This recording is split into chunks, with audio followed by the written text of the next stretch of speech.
The Enchanter is one of the 2 new classes that become available after completing the Way Forward DLC campaign along with the Canoneer. You can reclass into Enchanter using a mystical satchel, you get one for free, and you can buy more from the item shop for 40,000 gold or 28,000 with the silver card. It's a support-based key adept class with proficiency in knives and arts. Any unit could fit into this class since it's meant to be used almost entirely for support. Jean and Fram can learn A-rank martial arts, so they might be a good choice, along with the fact that they already play a somewhat supportive role for many people. The costumes are cool too, though I'm not sure how comfortable running around in tiny metal heels is. The class skill growths are spread pretty evenly, with 5 HP, 15 strength, 15 magic, 15 dex, 10 speed, 5 defense, 5 res, 15 luck, and 5 build. Enchanters really want to be operating behind the front lines. They need to stay close enough to allies to activate item surges and provide support, but they really don't want to be caught directly by enemy units. The class revolves around good use of its item surge, weapon surge abilities, and its access to convoy. The non-combat focus of the Enchanter makes the Emblem Pairings a lot simpler to me.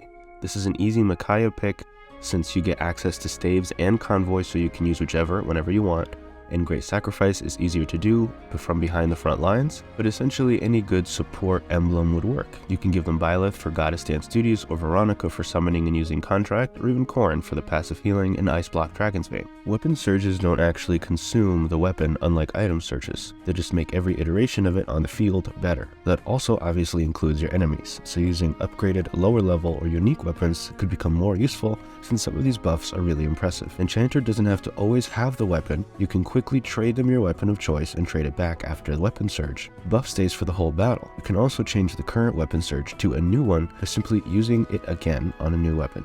Currently buffed weapons will be highlighted in yellow and show you a description of what's been added to them everywhere. This is a full list of all weapon types and their surge effects. Bows, knives, tomes, and arts grant +5 might, swords grant +20 avoid, axes grant +20 crit, lances and dragonstones get +5 defense and res, and cannonballs get +20 hit. Item surge is the primary effective use of the Enchanter, and some of these buffs are pretty crazy. The HP tonic raises max HP relative to level and grants negate chain attack damage for 1 turn. While it isn't explicitly stated anywhere, it seems like you get 1 additional stat point buffed for each 5 class levels of the Enchanter.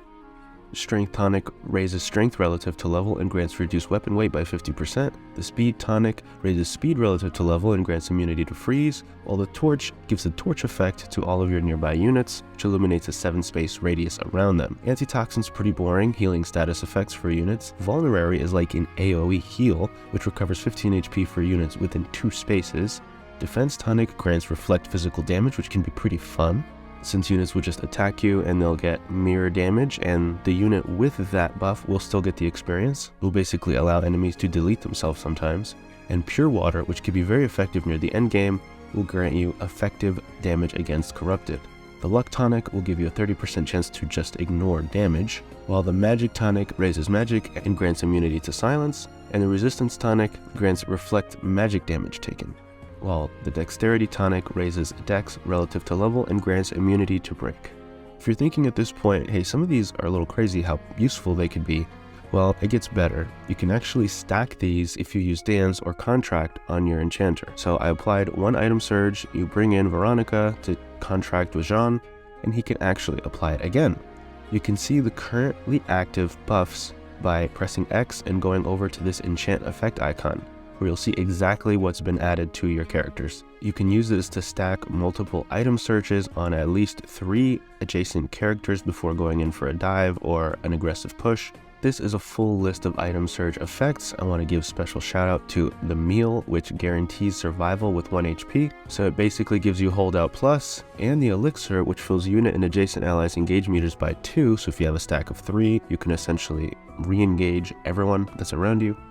There seem to be near infinite possibilities in terms of combining and using these item surges for different plays. So if you've been able to use the Enchanter on your team, let me know how you built them up and some fun use cases that you've seen for them.